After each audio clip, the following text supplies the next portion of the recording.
Assalamualaikum warahmatullahi wabarakatuh. Selamat pagi untuk kita semua. Perkenalkan, nama saya Asri Yuniditusi dengan NIM 2222511154 dari Prodi Pendidikan Sosiologi Universitas Muhammadiyah Kupang.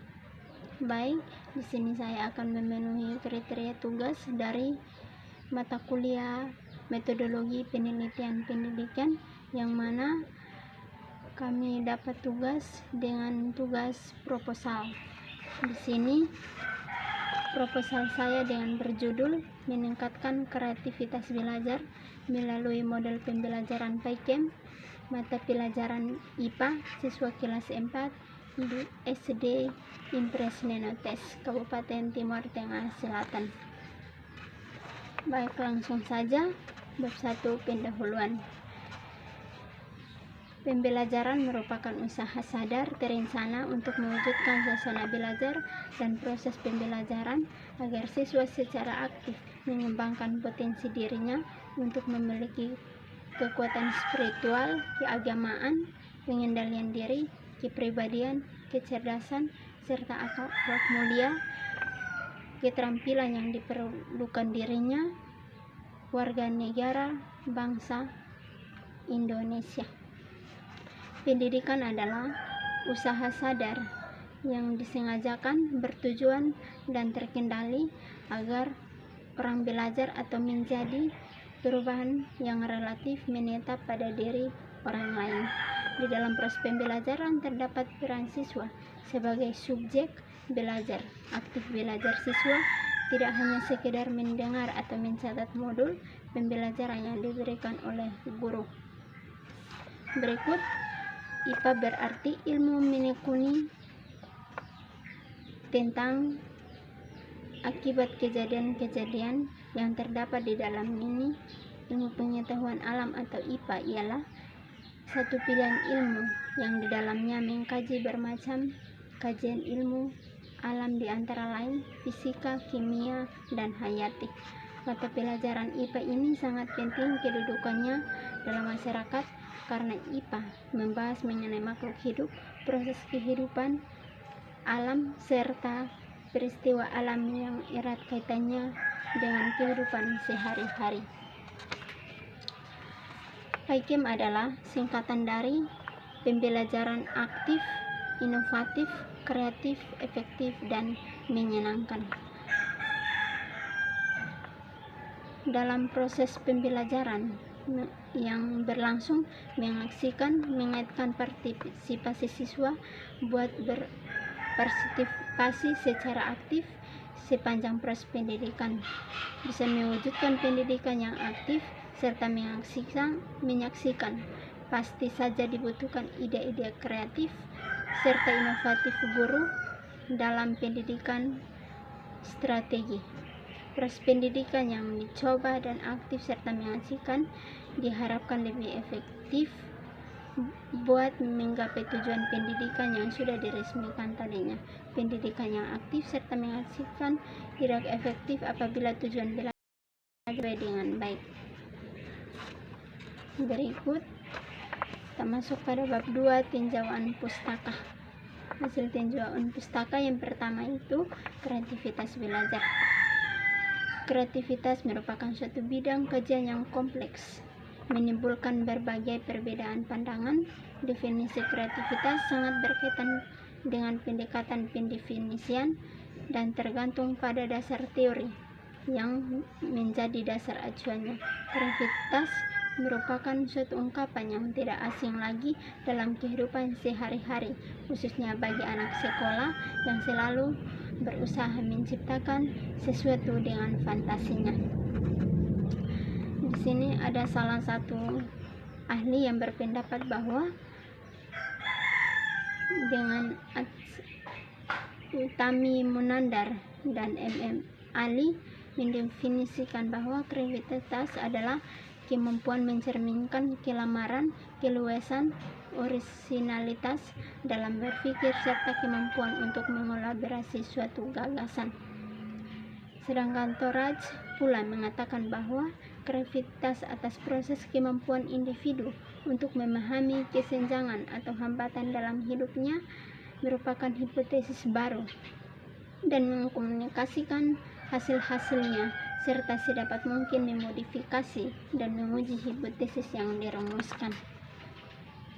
Di sini saya akan menyimpulkan bahwa kreativitas belajar adalah kemampuan untuk menemukan cara-cara baru bagi pemecahan problema-problema dengan mengelaborasikan gagasan-gagasan dengan mempergunakan daya khayal, fantasi, atau imajinasi, serta mampu menguji kebenaran akan gagasan tersebut. Berikut faktor-faktor yang mempengaruhi kreativitas belajar.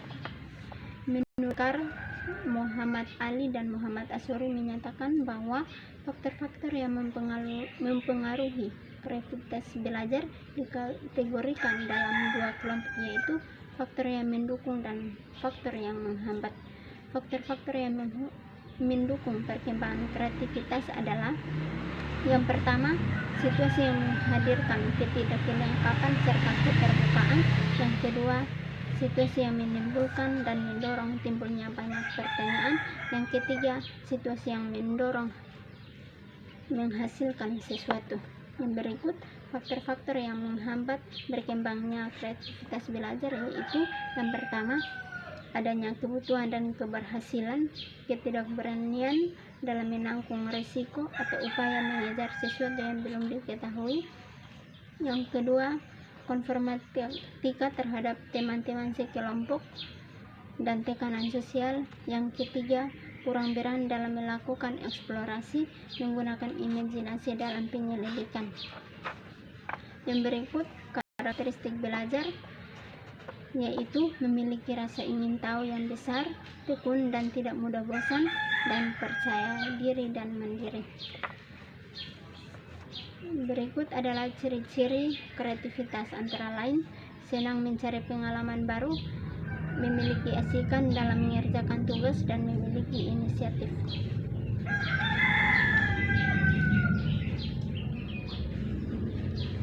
Berikut kita akan masuk dalam aspek yang mempengaruhi kreativitas belajar.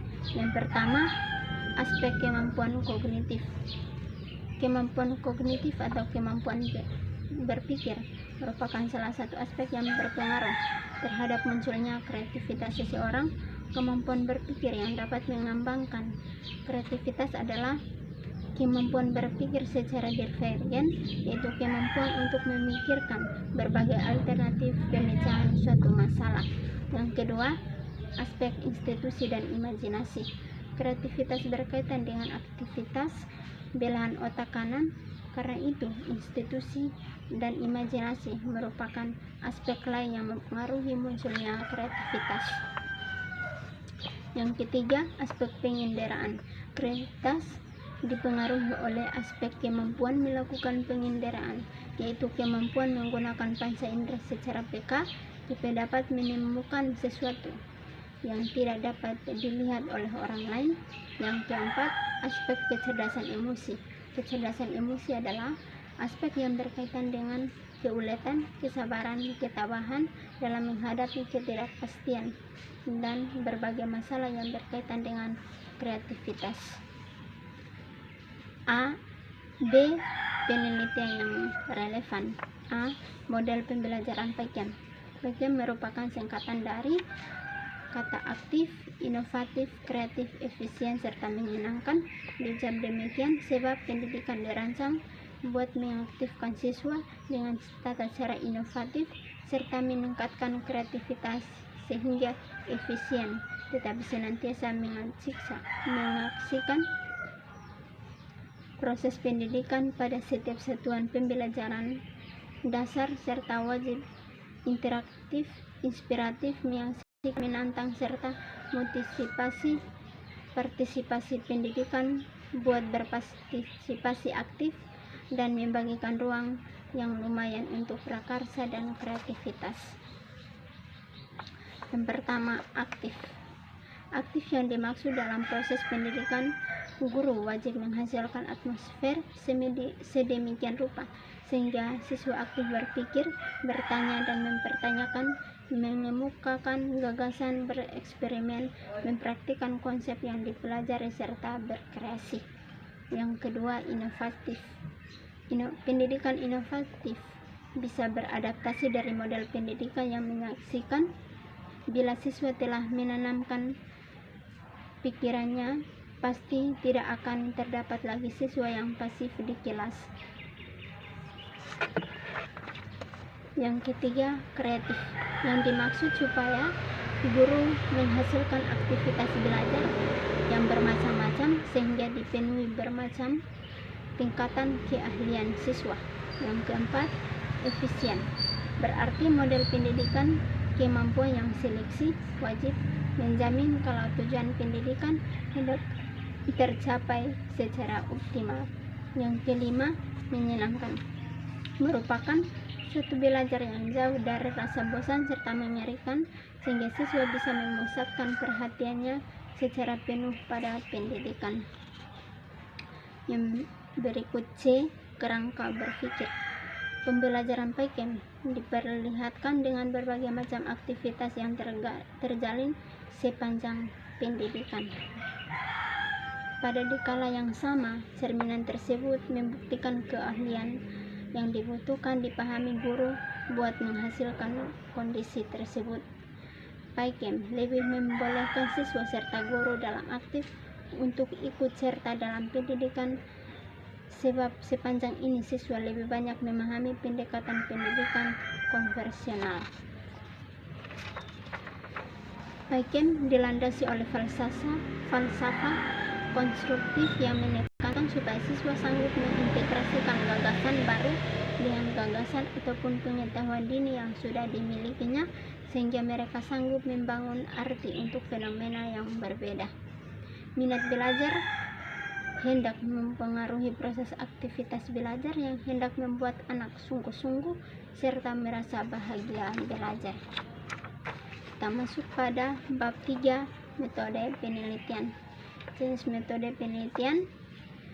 Penelitian ini menggunakan metode penelitian kualitatif.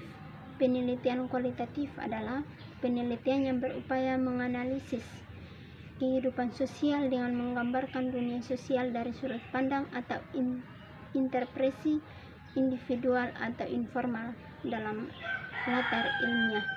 Untuk memahami penelitian kualitatif membutuhkan syarat-syarat khusus yang mendukung, seperti yang pertama, seorang peneliti harus mampu melebur menjadi suatu dengan objek atau kelompok subjek yang diteliti. Dalam hal tersebut memerlukan sesuatu keterampilan tertentu serta keterampilan bersosialisasi, berkomunikasi, dan membangun relasi, keterampilan yang berkaitan dengan hubungan dan membina hubungan dengan orang lain. Yang kedua, seorang peneliti harus mampu berpijak di dua tempat, yaitu kapan ia berfungsi sebagai peneliti dan kapan ia harus berfungsi sebagai bagian dari subjek lingkungan alamiahnya. Yang ketiga, kekuatan dari penelitian kualitatif terletak pada pemaparan sempurna dan menarik pembaca untuk seakan-akan turut serta dalam cerita yang ditulisnya tersebut. Yang berikut, kita masuk pada subjek penelitian. Yang pertama, subjek penelitian informal didasarkan pada keunikan kasus. Sampel harus dihasilkan deskripsi yang dapat dipercaya atau penjelasan dalam arti yang berlaku untuk kehidupan nyata. Salah satu aspek dari validasi penelitian kualitatif berkaitan dengan apakah ia menyediakan benar-benar meyakinkan penelitian dan penjelasan tentang apa yang diamati. Riset kualitatif tidak bertujuan untuk membuat generalisasi hasil riset. Hasil riset lebih bersifat konseptual dan kausistik yang berlaku pada waktu dan tempat tertentu sewaktu riset dilakukan. Karena itu, pada riset kualitatif tidak dikenal dengan istilah sampel. Yang berikut, sumber data. Sejalan dengan penelitian ini, sumber data yang digunakan adalah sumber data primer. Sumber data primer didapatkan secara langsung dari responden dengan melakukan wawancara secara langsung. yang dilakukan dengan guru dan murid.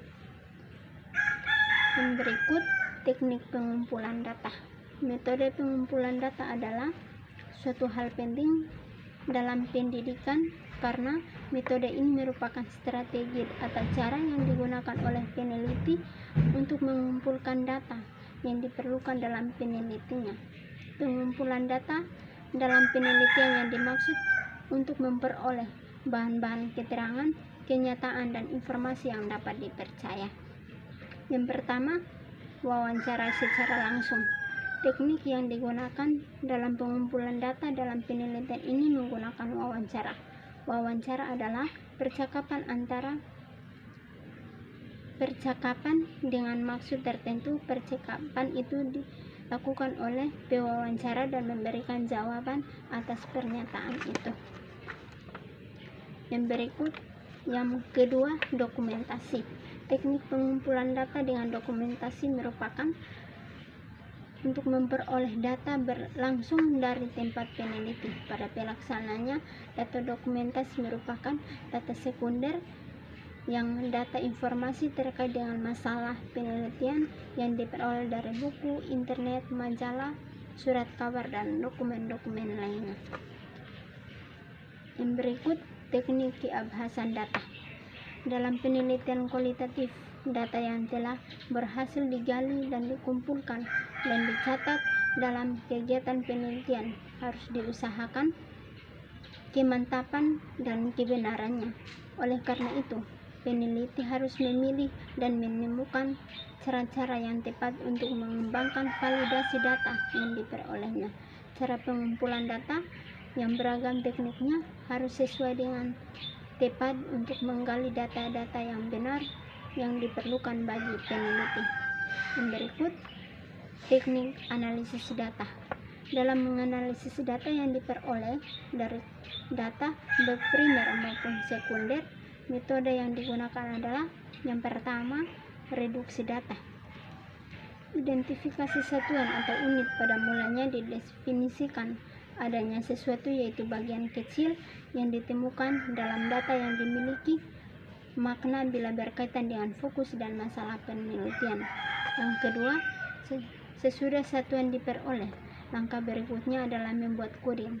Membuat coding berarti memberikan kode pada setiap satuan belajar agar tetap dapat ditelusuri datanya atas satuannya berasal dari sumber mana.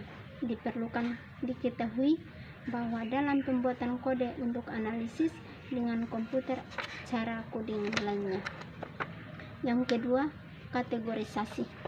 Kategorisasi tidak lain adalah salah satu tumpukan dari seperangkat tumpukan yang disusun atas dasar pikiran institusi pendapat kriteria tertentu. Yang pertama, mengelompokkan kartu-kartu yang telah dibuat ke dalam bagian-bagian isi yang secara berkaitan. Yang kedua, merumuskan antara yang menetapkan inklusi seperti kartu pada kategori dan juga sebagai dasar untuk pemeriksaan keabsahan data. Yang ketiga, menjadi agar setiap kategori yang telah disusun suatu yang lainnya untuk mengikuti prinsip taat asas. Ketiga, sintesis. Yang pertama, mensintesiskan berarti mencari kaitan antara satu kategori dengan kategori lainnya. Yang kedua, kaitan satu kategori lainnya diberi nama atau label lagi. Sekian dari penjelasan sedikit tentang proposal saya. Terima kasih.